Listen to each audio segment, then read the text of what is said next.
Gentle listeners, welcome back to the Pat Flynn Show. We are going to talk about fitness and strength and all that good stuff today. We've got tons of good questions on training with the seasons. I took a little peek ahead of time today, Dan, but we're actually going to start on writing because you sent me something of a writing challenge, Dan, and then you sent me some sample writings of your own, which I was really impressed with. Well, So let's talk about that. What does the professor have for us today? Well, what most people don't know is that I am an award-winning poet. I have won several poetry contests, and when you take all the cash rewards I've received, you and I could have a lovely lunch at a inexpensive restaurant, but you'd probably have to help with a tip. Yeah. So I think I'm going to take you up on that, actually. That sounds like a good deal. I think I've won 4 or 5 poetry contests, and in fact, I found my first winner.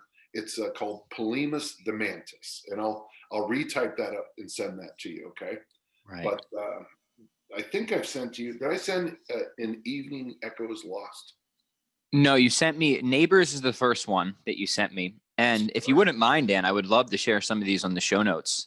Yes, absolutely. Let's do that. And this real quick, because the style is something that I'm unfamiliar with, somewhat embarrassed to admit, because I feel like I'm pretty well versed in the writing world, but it's called sudden fiction or flash fiction. So explain this to us. Yeah, sudden fiction, flash fiction. It's a poetry style that I'm very proud to know one of the real innovators of it, James Thomas. He was my professor, and it was nice to go through some of that because seeing his notes on some of them was kind of, it was like, oh yeah, that was so sudden fiction is this idea where you try to tell an entire story in as little space as you possibly can. Someone years ago won a poetry contest with one word, and the word was jungle. And that's probably to the extreme. Another one is the word light, but spelled Lightght. Very postmodern. Oh yeah. And then of course, there is that contest. It's called the Hemingway Contest. For sale, baby shoes, never used. Right. Yeah. And that's, you know what that is? That's a great example of simple versus simplistic. The previous examples you laugh at because they're just too simplistic. It's like, it's hard to see the real art in something like that. Right. But then Hemingway, in his brilliant brevity, everybody knows that one. Or if you didn't know it, you're going to remember it for the rest of your life. For the rest of your life. I mean, it is again, trying to fix, sorry, gentle listeners, trying to put everything back so it doesn't hit me in the face. So what sudden fiction is, you try, generally it'd be about a page. There was a really good one James Thomas shared with me, where it was a series of 50 questions a mother and father sent to their son. And in those 50 questions, it becomes very clear that the mother and father haven't seen their son in a long time. They're very concerned and they're trying to fix things. It's just, and so the style tries to tell a whole story, which every song tries to tell a story. Every poem tries to tell a story. But what I understand the key to sudden fiction is when you get to the very last line, a good piece of sudden fiction makes you go, ha, and makes you reread the whole thing again with a completely different vision of what's going on. Yeah, you write in your email, a successful example tends to demand an instant reread by the audience. So yeah, this is something that deeply fascinates me because I love short stories, and this is like a short story. Yeah. And so in the examples I've given you, and I have more, Neighbors actually was something that was challenged to me by my professor, and he said, I want you to have a point of view that completely changed the point of view. So it is about, basically, I'll ruin the punchline, but it's the neighbor downstairs. The neighbor downstairs, and a woman lives above him. him or her. It doesn't. It's asexual, and the point of view is completely through the noises from the ceiling floor. Right. And then, of course, to ruin the story, something happens at the end, and the neighbor no longer is part of the story because can't hear anymore. And then Scars is autobiographical, but it doesn't matter because it won a contest, and I got like $9. So that was big money back in 93. I can think of a few places we could eat where that could cover the tip as well, Dan. So yeah, okay, yeah. And then it's so sudden fiction is this idea that you're sharing a lot of information with the reader, the audience. You're sharing a ton of information, but there's something about the information that is only clear. Kind of, I don't know.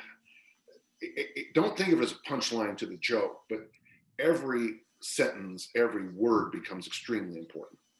Right. Yeah. Which is a fantastic writing exercise. Brevity. Brevity is at the heart of good writing.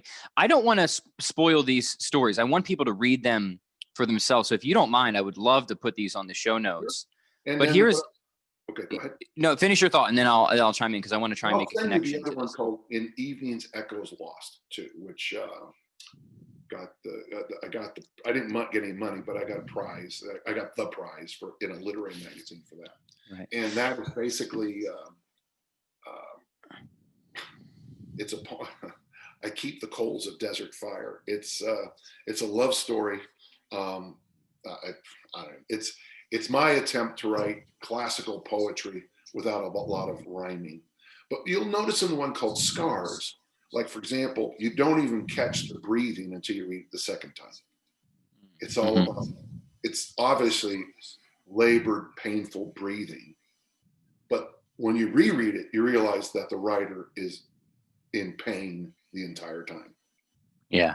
I mean, you've inspired me yet again, Dan, because poetry is something that I've always wanted to play around with and try my hand at, which I don't know why I haven't, because my whole background, one of my most substantial backgrounds is in music. So you think I would naturally be attracted to poetry. So I never just do anything in a vacuum in my life. After this course, I completely changed the way I taught, and I moved to the one-page essay. And so we didn't have term papers anymore. We had one-page papers because I was trying. Now, here's why this is funny. My student, who's now my attorney, I have, by the way, he was picked last year as the best attorney in the state of Utah. He won an award, and he's my former student.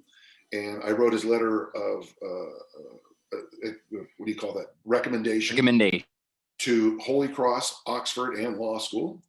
And he told me that at Oxford, the thing that prepared him best for Oxford was my one-page writing assignments when he was in high school. Because you can write a lot of nonsense in 15, just read any of my books, gentle listener. But to make a point, defend it, clarify it, expand on it, and keep it to one page, the decision process you have to make, which to me is the highest form of education, is to cut. Decide, scissors, homicide, suicide. Decision is to cut. And when you have those little things, and we joke about it all the time with our little pirate maps, is the pirate map to me is the most elegant solution to most people's problems. The one-page essay, so now there you go. You take your pirate map, and now you have one page to defend it, explain it. Not 1,000, one. Right. Yeah, I think it's in the book On Writing Well by William Zinsser. It's one of the best books on the craft of writing that I've ever read. He has a whole section on clutter, right? And he says clutter is the death of good writing. He says it more eloquently than that. I don't remember if this exercise is in that book or another book, but it always struck me as an important exercise. Write 10 pages. Great, done. Now say it in one page. Great, done. Now say it in a paragraph. Right. Maybe you're not going to just use that final paragraph, but the exercise of eliminating the clutter and the clarifications that you have to provide is enormously valuable. And you've already hinted at the connection I want to get at is I know that you've said before that you almost majored in English. You've got a background in writing. You explore many different styles of writing. How has that impacted, and you think, and from a generalist perspective, and given you an advantage as a coach, as somebody in the fitness industry? Well, and it'll get personal here for a moment, but I struggled with a speech impediment as a kid, and I'm still very. When I see people, anytime I see someone with a speech impediment or anything, my good friend Ann, who's deaf, and with her issues, and I was working with somebody else yesterday who has communication issues. My heart goes out to them. So I think growing up in the hyper competitive home that I grew up in, and with my brother Gary, God bless him, who had to win at everything, no matter what, I found silence to be a good place to hide out. And so it has to come out somehow. So for me, I was, even as a child, once I figured out how to read, there's reading, gentle listener, and then there's reading, okay? When I learned how to read and chew on things, and then I would try to, and maybe it was just first with my journal.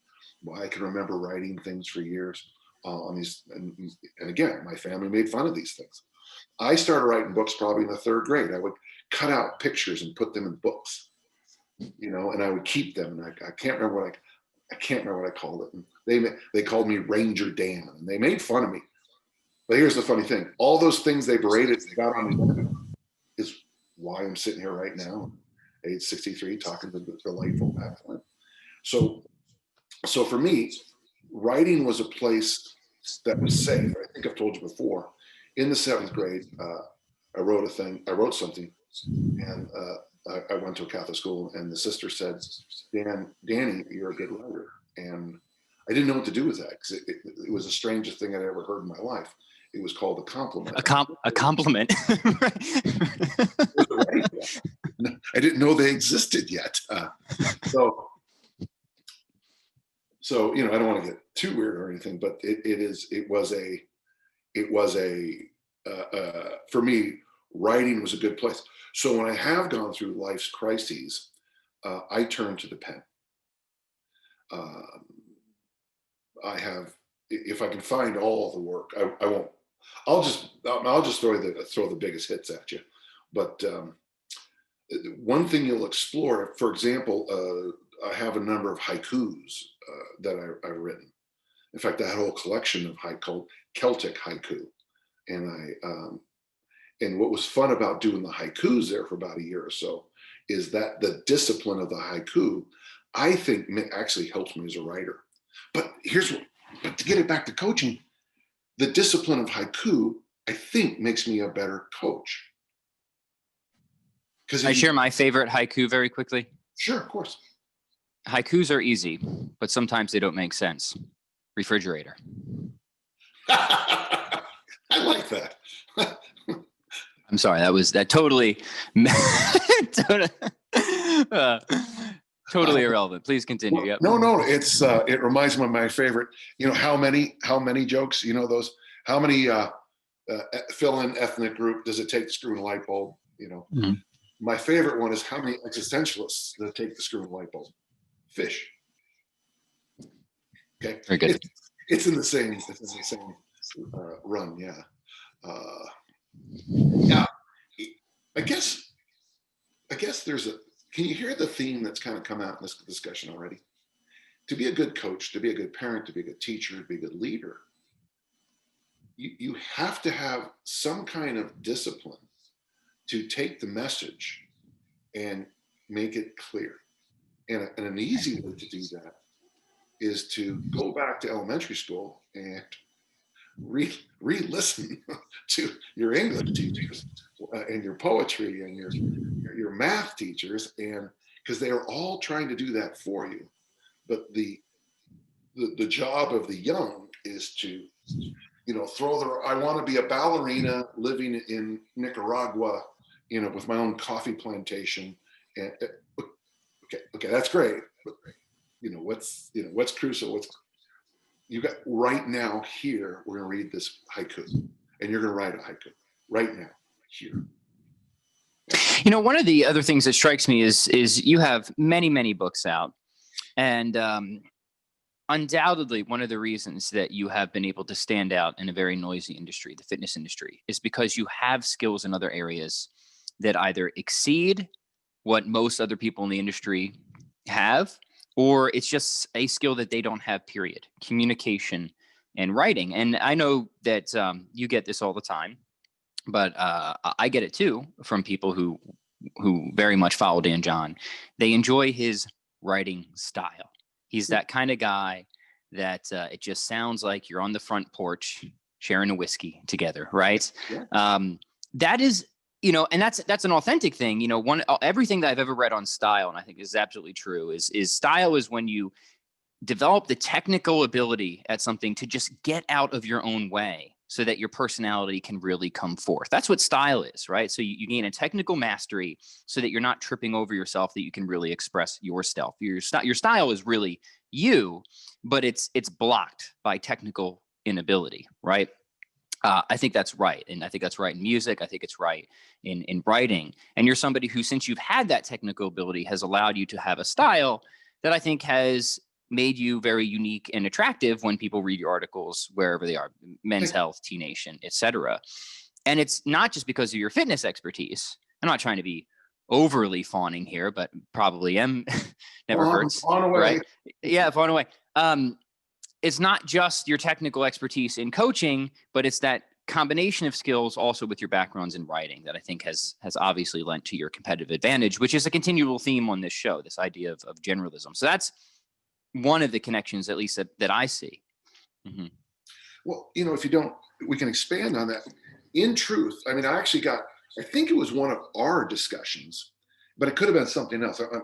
But someone emailed me and said, so if you have an injured athlete, you'll let them compete.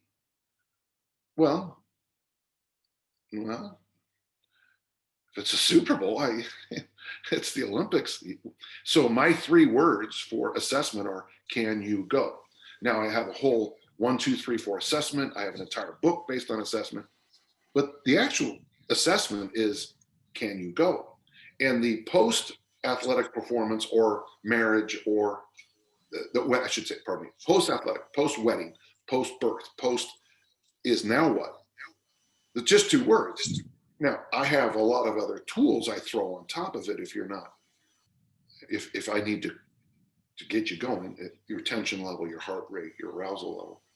But really, it's almost a haiku, isn't it? So before competition, I say, can you go? After I say, now what? Because I'm there to support you. And so I think you're right. I as I begin to bring the speech impediment back up from the depths, this notion that being able to say something succinctly, not like I'm doing that now, to cut to the chase, to get the big point, plus the toolkit of expanding that so that every nuance gets explored somehow. So for me, the whole book should have been one piece of paper here. Okay? The Dan John assessment. Flip the page. Right. But there's so what would, absolutely. Now let me ask you this, because it's amazing how people can have great confidence in one area, but they can be extremely intimidated in other areas. We're often used to this in fitness, right? People might be great in some areas, but they're very intimidated by the gym, right? Of lifting weights, men and women. It's not exclusive to any sex. However, I've also found that people who are extremely confident in the gym can often be extremely intimidated by writing, right? What is your advice for somebody who wants to be a better writer, wants to improve their expressiveness, maybe even wants to try writing some poetry or haikus? How would you encourage them or recommend them to get started on that skill? If you don't mind, the parallel line of public speaking. Right. If you want to destroy a lot of people, hand them a microphone. The same person who will not shut up in a class, bring them to the front of the class and just say, will you It's a terrible technique I used to use to people who talked all the time. Little Patrick, come on up here. Stand up. You seem to have already understood. Would you explain these first three words of Genesis in depth for me? Oh, I'm sorry. You're saying it. How do you begin? I am still a big fan of taking a class. Here in Murray, we have community education. There's always a short story class. There's always in fact, there is one, write your own murder mysteries. These courses cost $20 and They're so cheap. I know, I've looked at some around here. They're so cheap just to hop into a community college course. Yeah. If you want to spend a little bit more money, I've done 3 of that called master classes online. I did the stand-up comedy one with. Do you like those, Dan? I see their ads all the time. I've never taken one. Well, there's something missing from them, and I can't really put my hand on it. I also suggest the great courses. I like them a lot. I've taken the Arthurian one. I've taken the Irish history one. I've taken the strategy and tactics. But, well, of course, I'm a huge believer in continuing education. There's another site I would recommend, openculture.com, and they have tons of resources on. If you read my Wandering Weights, I will find stuff on Open Culture about every couple of weeks, especially on writing. But okay, I think that it does help to start the process with a mentor, someone who can at least show you the path. It doesn't have to be, it doesn't have to be insane, but I think that helps. It's interesting. I think in Kazantzakis' book, The Last Temptation of Christ, I'm pretty sure it's when Matthew is always exhausted. And they say, why so tired? And he says, because the angel grabs my hand every night and makes me write. And I always thought that was a nice image, but that is the least true about how good writing happens.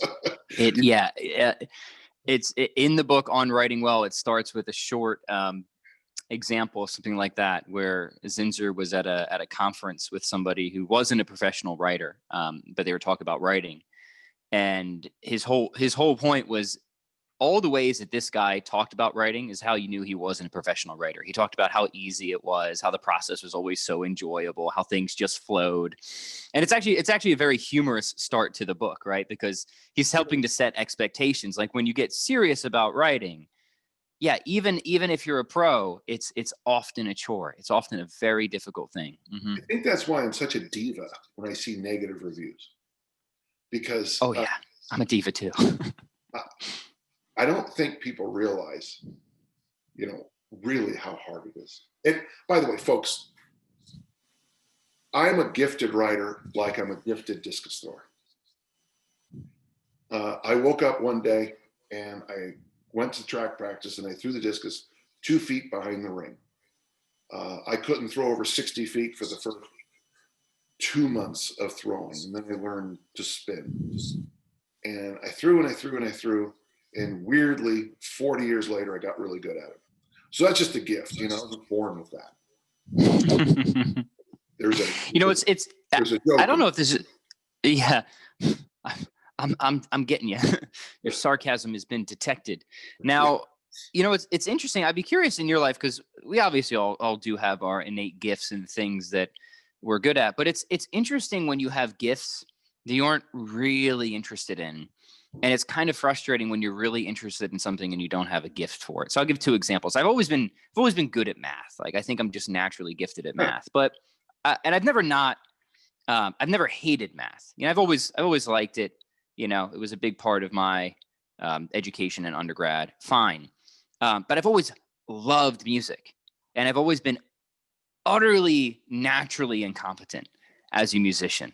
Like I just don't have so many of the inherent musical gifts that other people have, especially when it comes to ear and an innate sense of rhythm. And people hear me on the guitar, and I think I can confidently say, like, I'm a really good guitarist.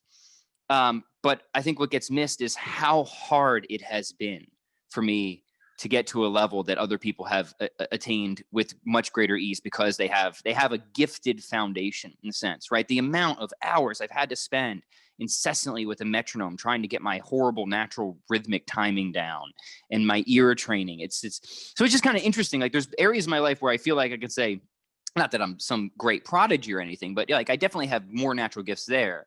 But it's on certain things where I have like music is the most obvious example, where I have such a deep love and passion. But it's very clear that that God has not distributed those gifts equally among human beings. Right? The only sport I was ever a natural was judo, because I am the youngest of six and I grew up fighting. And but it didn't hold my interest, which is funny about how life happens, isn't it? And it is an interesting thing.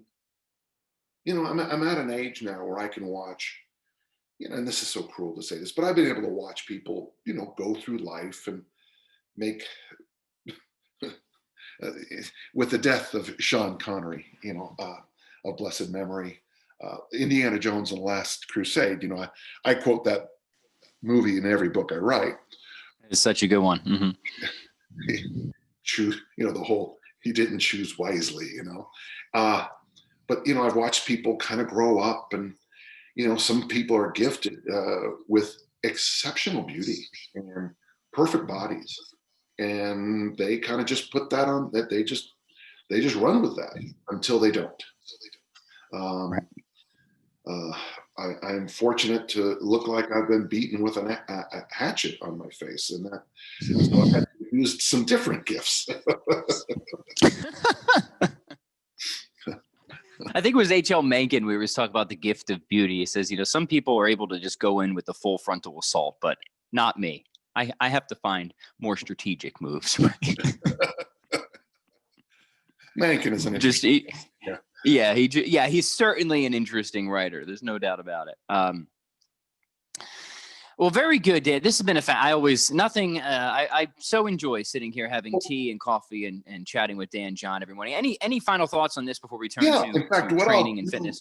What I'll do for you, sorry, this whole thing is just, I'm worried I'm going to get blown up here if I don't fix this right now. I apologize for not being 100%. What I'll do is as soon as I can, within moments, I will send you some more poems that are that you don't yet have, and you have my permission to publish them all. Okay. Beautiful. It's going to be a poetry hour over at chroniclesofstrength.com with Dan John. Welcome today to Poetry Hour and 5 sets of 2. Today. I can't think of a better way to spend an afternoon. Followed by haiku. And then before we turn to questions, what's new on the training front for you, Dan? How's lifting been this week? Really good. I've got that Olympic lifting meet coming up, so I'm starting to toss in the quick lifts, which I love. And so one of the things, it's funny, in fact, Tim, who's one of our listeners, he shared this with me. I can't remember exactly, but it's when I was about 13 or 14. In fact, here's the piece of paper. I mean, I don't know if you can see it, but this is the program I wrote for myself at about 13 years of age. Deadlift, incline bench press, clean and jerks, high pulls. I look at that yesterday. That's pretty good. I'm thinking that's better than 90% of the I see, And I said at that time, I didn't know how to. Can we please take a picture of that and put that in the show notes too? The program. Yeah. Let me do both of those. So I said at about that age, I said, when you're older, and I'm thinking, probably was thinking 63, if all you did was squat, snatch, and overhead press, all your dreams would come true. So I'm putting together a program designed by little Danny John from 1973 or 1974. So I'm working on that. But I do have to share one more thing with you.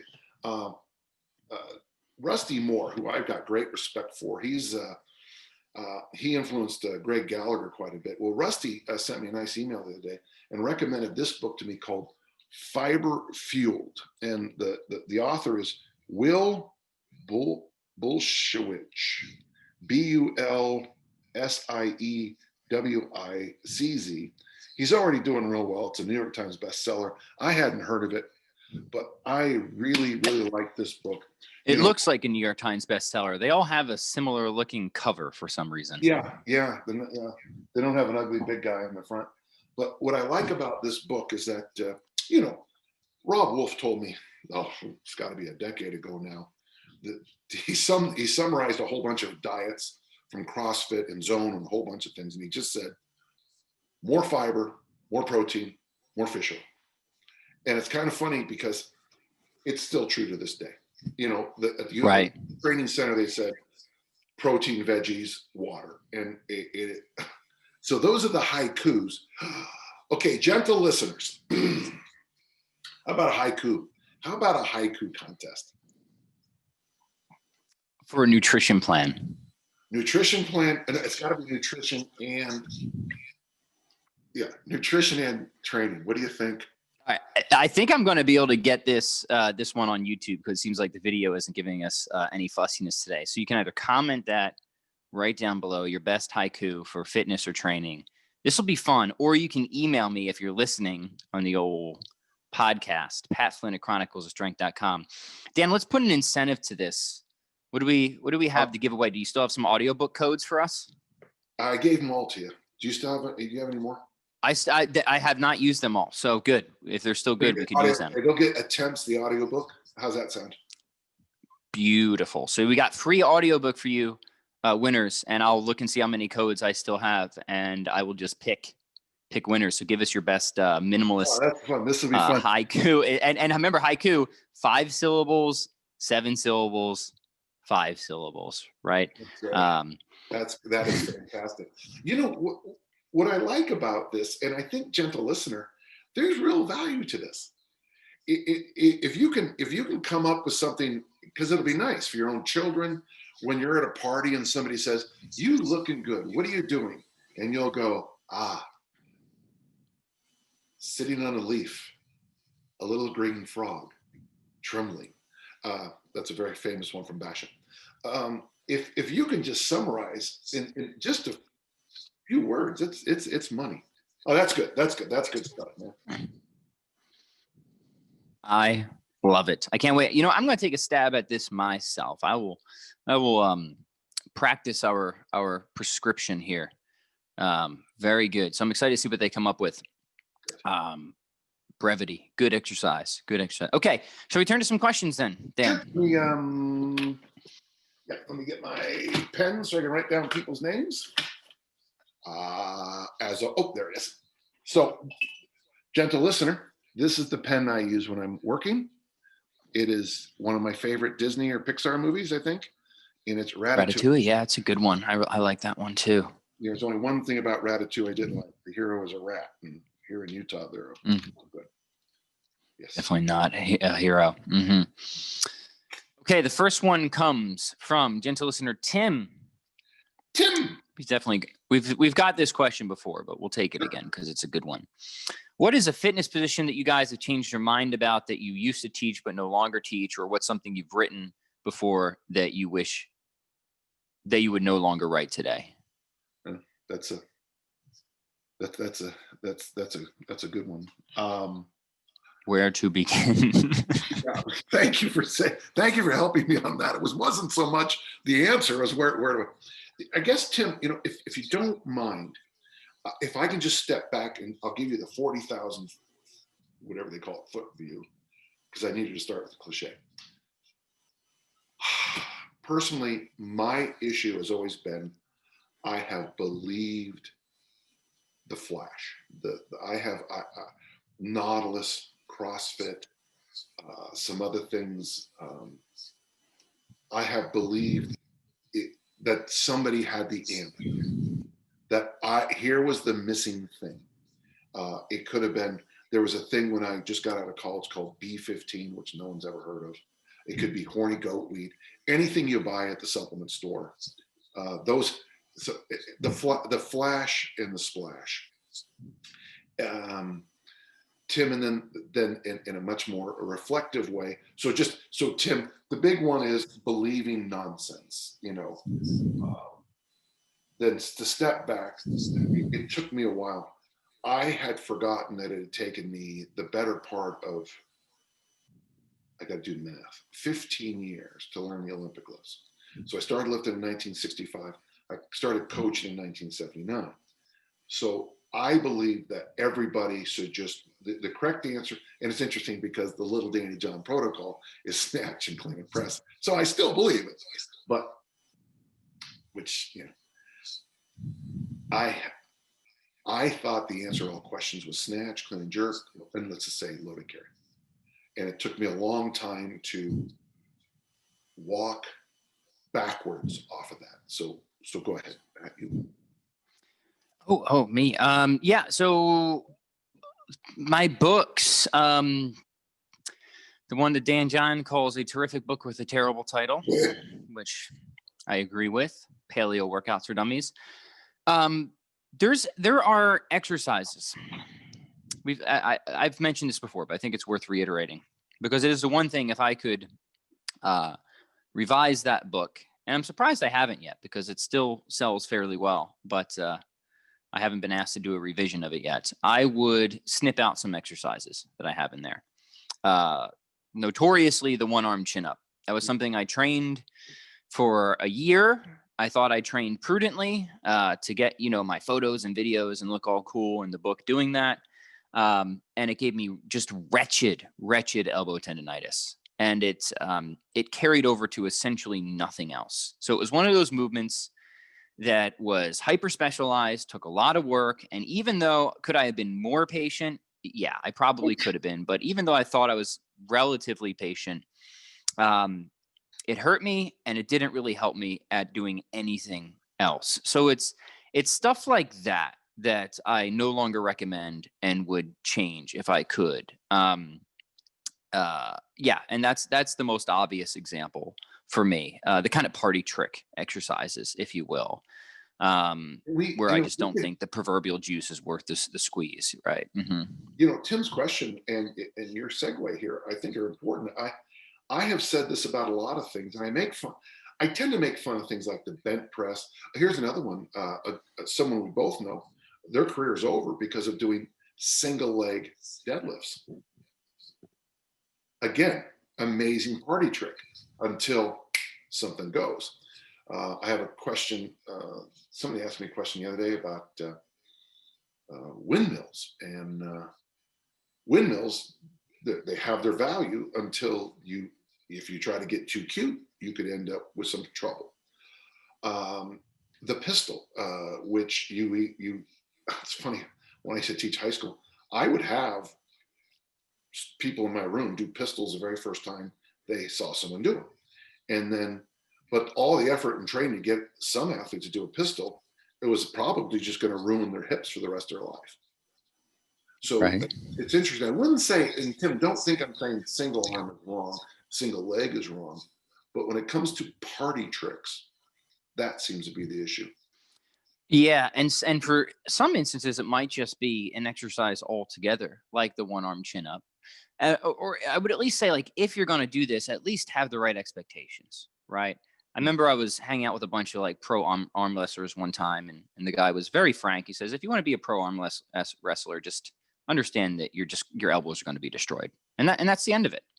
And that's just what you just need to know coming into it, and don't delude yourself and think it's going to be otherwise. So, okay, like if this is still so important to you that you want to push it, at least keep the perspective here in mind that we've talked about. And then sure, go. I mean, like that, and that's sort of athletics too, right? If you want to push a high level in athletics, it's all about understanding what you're going to have to give up. And health is, some degree of health is probably on the table, right? I mean, And then the other thing I would, yeah, you go ahead and I'll finish. Yeah. Okay. Finish up that. And then the other thing I would say is, if it's not a specific exercise, it might just be the application of it. So like windmills, yeah, I used to be really, big into like the super heavy party trick style windmills. I still do windmills, but now I just do them light, mobility.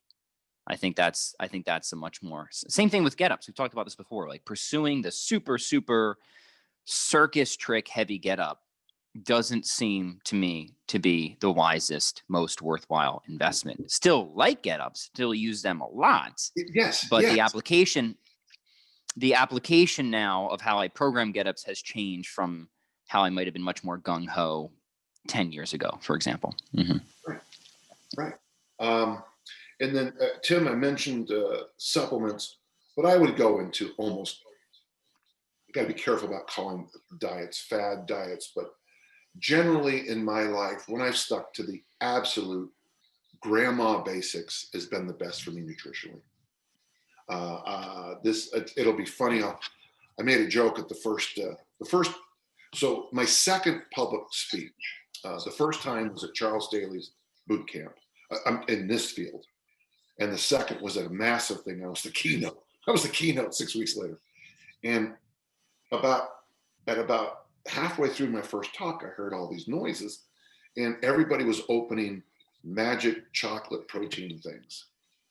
And like Dan Fouts famously said, never have I been to an event where so many people talked about strength training, and most of them looked like they never lifted weight. So this idea that a chocolate bar at 10 o'clock, 2 o'clock, 4 o'clock is going to make you huge when your half squat is 135. So for me, Tim, it's the pills, the gimmicks, the gizmos, the supplement, where the truth is, in 1974, basically when I wrote this workout, in 1974, Dave Davis said, combining the power lifts and the Olympic lifts is the key to being a good thrower. And Mom said, just eat what I put in front of you. And that's been the truth. Yeah, good old motherly and often grandmotherly wisdom is hard to beat upon reflection. And I told you last month, it was 40 years ago and a month now that she died. And God bless her. I miss her every day. Yes. And by the way, just a small thing for everybody. Sean Connery and my father now share the same day of death. So it's going to be October 30th will be a more difficult day for me. I was a big fan of Sean Connery. For those who don't know. Yeah, God rest them both. I am too. He'll always be my favorite Bond, of course, but he was in a lot of other great films. He was Mr. Edinburgh. And then he went down, they needed some guys who looked good on stage with their shirts off. So he got into the cast of South Pacific, needed a place to stay. A guy by the name of Michael Caine gave him a room, and Michael Caine said, you should ought to do these things called movies. He did Darby O'Gill and the Little People, and the rest is history. Isn't that funny, right? So he started off as a model, became James Bond. How about that? Yeah. How about that? It's funny because it's kind of a generalist thing. Again, how a skill in one area can give you a shortcut in another area, right? Schwarzenegger is the same way in the sense that him being a hyper specialist essentially allowed him to never have to take. Not saying he never became a decent actor, but one of those funny things where sometimes it's easier to be than it is necessarily better. Right. Mm-hmm. One thing, you are breaking up just a little bit. Okay. Let me fix that. Here. Gentle listener, sorry. It's just sometimes these, yeah. How's that? Is that better? Oh, yeah. What did you do? I just did the old unplug and plug it back in. Learned that from my Nintendo days. Yeah.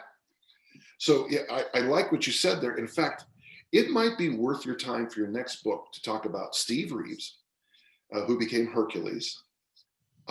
Because he was a bodybuilder, James Bond, and Arnold, and the idea that the lessons you learn in the physical side, isn't that interesting? That actually ties into our original conversation. Indeed. The lessons I learned as being a discus thrower carry over into the discipline of writing much better than I think. If I'd have said in the 7th grade when sister told me I was a good writer, if I'd have dived right into that, yeah, maybe I'd be some guy, working somewhere, teaching. But I don't know if I would be talking to you right now. Right.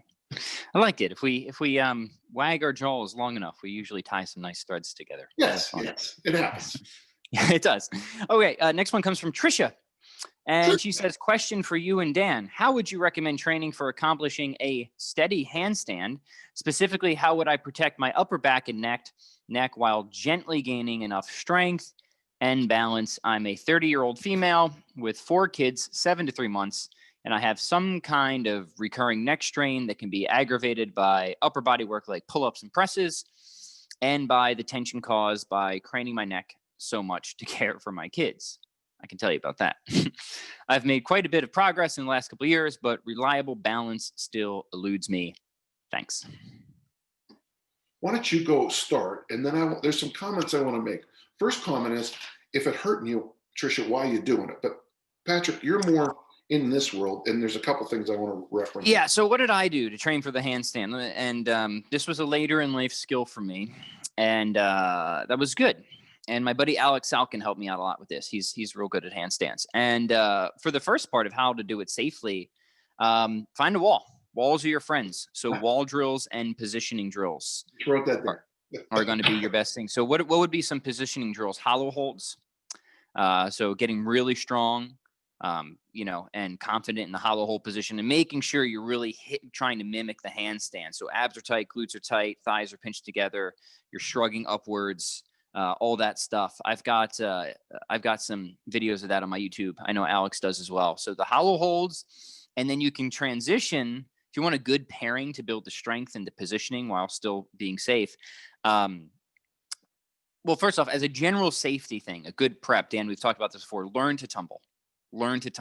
Yeah. Learn to fall before you start doing any of this. And this is where my years of Taekwondo really helped me, because at some point when you practice handstands, you're going to fall. And if you don't know how to fall well, you could hurt yourself. So however long you need to take to get comfortable rolling across your shoulder, getting your head out of the way, and doing it from various positions is hugely important. So you really need to learn to fall, even before you put yourself in a position where you may fall. That is a safety thing. Then the drills, both face the wall and face away from the wall drills. Facing the wall is good because this helps a lot more with positioning. So it's going to mimic the hollow hold. It's going to help you really build the strength. It's more difficult, however, because you have to inch your way up against the wall. And of course, if you fall from there, you better know how to roll. You better know how to bail out of that, right? Now, I would say only go as close to the wall as you comfortably can, especially if you're not totally confident rolling out of it yet. If you face away from the wall, meaning your belly is facing away, then you don't have as much of an issue because your legs can come down. So I would say just start with that. Start with the hollow holes and start against the wall and facing the wall if you feel you can reasonably do so, and just do it every day or every other day and do some endurance sets with it. They're kind of mental toughness sets that just go against. Try to work up for a 60. This sounds like a lot, but a 60-second hollow hold, which is pretty vicious, and 60 seconds against the wall. Is if you just want to get the strength and positioning, I would start there. So those are my initial tips. Can I just add 2 quick things from my experience? Please do. So when I trained high school females to do handstands, we did 2 things. And the first is you would put your feet, so you're in a push-up position with your feet on the wall. And we call these wall walks. And you basically crawl backwards and your feet climb up the wall. And what's nice about that, first off, you're crawling and you're slowly loading up the shoulders, arms. So, and by the way, and if your feet only go up 2 feet, if something bad does happen, it's not a huge crash. And once you do, so that would be the belly to the ground, belly to the wall. And then when we reversed it, by the way, we did this on a padded floor. We reversed it so your back is to the wall. We did something we called marching in place, where you go left, right, and you just pick those hands up. And then when you got tired, your feet would just come to the ground. One interesting thing, Tricia, that you should know is that I've gotten some responses and emails after something I wrote about. Okay, so real quick.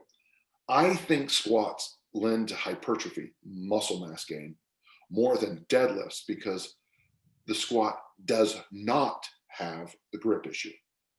And since it doesn't have the grip issue, your nervous system doesn't freak out as much, and you can push through higher reps where you can't the deadlift. I've gotten some feedbacks from some listeners and readers that the handstand press up seems to add more hypertrophy for some of these people than the military press or the single press, the press. And one person said, is it because the nervous system isn't worried about the grip? And I thought that was an insightful thing. And so just any of you, and if anyone wants to explore a simple hypertrophy program of appropriate squatting and handstand press ups, it'd be interesting to see if that actually does carry over to superior hypertrophy gains. It would be something you never see a bodybuilder do. But boy, someone who can squat deep and do handstand push-ups is going to have some mobility, some flexibility, and some real life application. So Tricia, I like the question. I'm sorry I don't have a ton more experience with it. Yeah, no, awesome. Good question. Okay, next one. Oh, this is an interesting one, kind of a theology-based question, Dan. This comes from Rick R. And he says, what is the primary image you, Pat and Dan, personally relate to God as? Parent, judge, king, agape, etc. Has that image had an impact on God helping you through tumultuous times, if you would attribute that help to a higher power?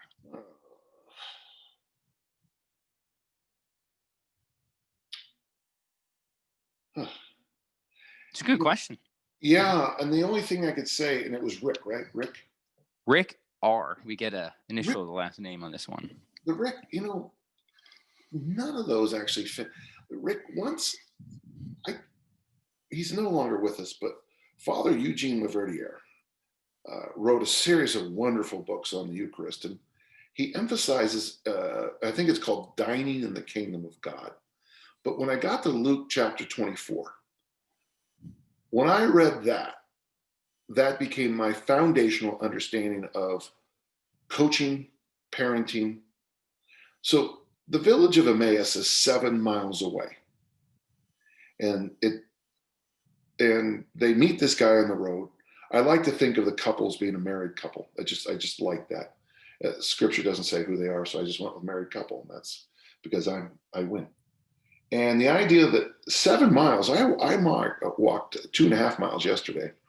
7 miles is going to take you 3+ hours, right? In that ballpark, I like the image of walking with. And so for me, it is a companion thing. Whether or not there's an afterlife, whether or not there is a God, whether or not all the rest. But if I keep the idea of the journey, it seems to help me.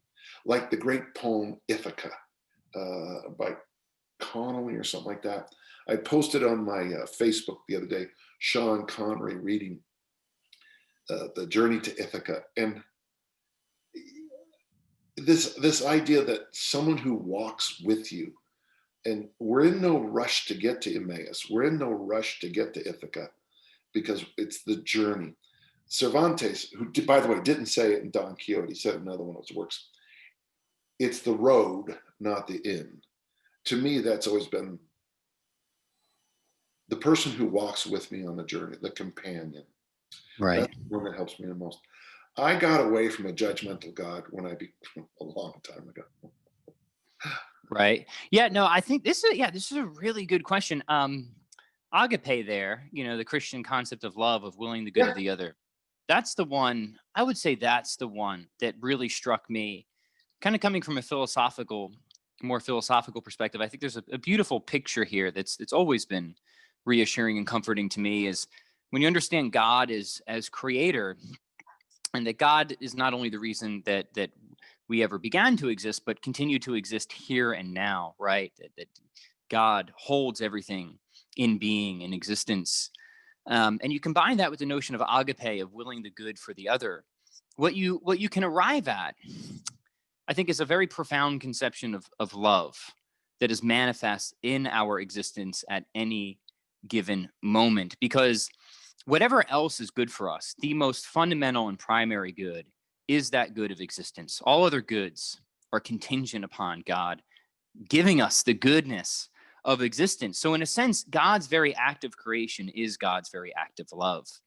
And it's unconditional. There's no way we could have merited that, because there was no one to exist before that could have earned that, right? It's a gift. It's completely gratuitous. And so I think you can just, through reflection on your own existence, and God is the ultimate cause of that, come to a very radical understanding, a correct and radical understanding of God's unconditional love for you, that is always present, even in the difficult times. So if you just want to know what's helped me in the difficult times, it's reflecting on that. So I would lean in the direction of agape there. Mm-hmm. I have another friend named Patrick. I'm full of Patricks in my life.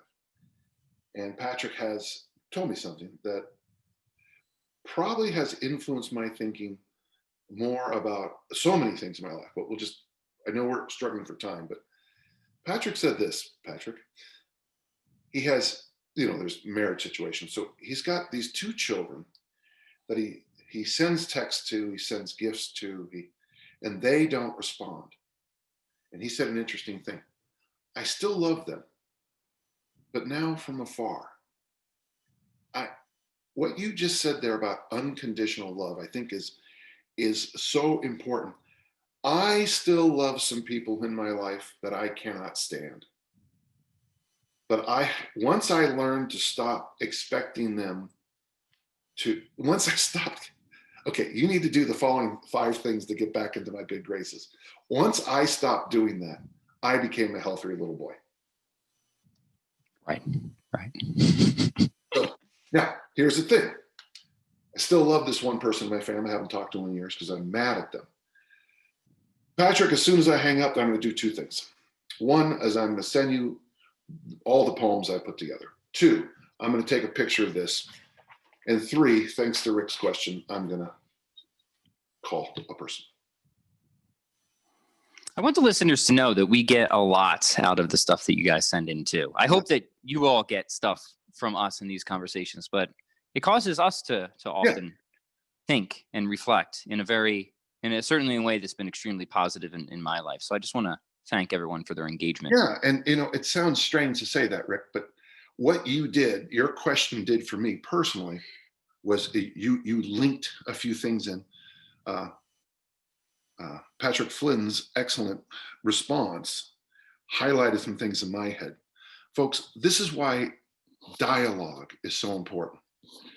We are, today as we're speaking, it is I live in the most divisive time of my life. This year makes my growing up with Watergate and Vietnam seem like it was a kumbaya party. And the reason we're at this place now in the United States is we all live in our own little boxes and every voice is the same. And that is the worst image of community there is. Father Michael Hines, I hate to be so Catholic today, but he said a brilliant thing one time about teaching at Notre Dame. The students come back, he goes, it happens every year. The students come back from Christmas break and they go to church and they say to Father Hines, I wish my church was like this. And he would get on them because you guys are a room full of mirrors. You're all smart enough to get into Notre Dame. You're wealthy enough. By the way, Notre Dame's a rich kid school. Sorry. Email me and complain. You're all Catholic. You all cheer for the same team. You're in a room full of mirrors. When you go on your Facebook, the algorithms have put you into a room full of mirrors. If you love Trump, all the stuff that comes up is going to reflect that. If you hate him, all the stuff's going to come up by that. Generally you are the average of your 5 friends, says the new cliche, but that's a room full of mirrors. And what makes good community, and thank you, Rick, is the dialogue, is the interaction. Rick, right. I struggle sometimes with either I believe anymore. I'm not sure I believe. I don't know sometimes if I have faith. There's been some things in the past couple of years that have punch me in my faith muscles, in my belief muscles. But my job is to overcome that. And the only way I know to overcome that is by good discussion and good dialogue. So, Rick, thank you for your excellent question. Yeah, thank you. I think this is a fantastic, I think it's also important to remember that faith it's a virtue, right?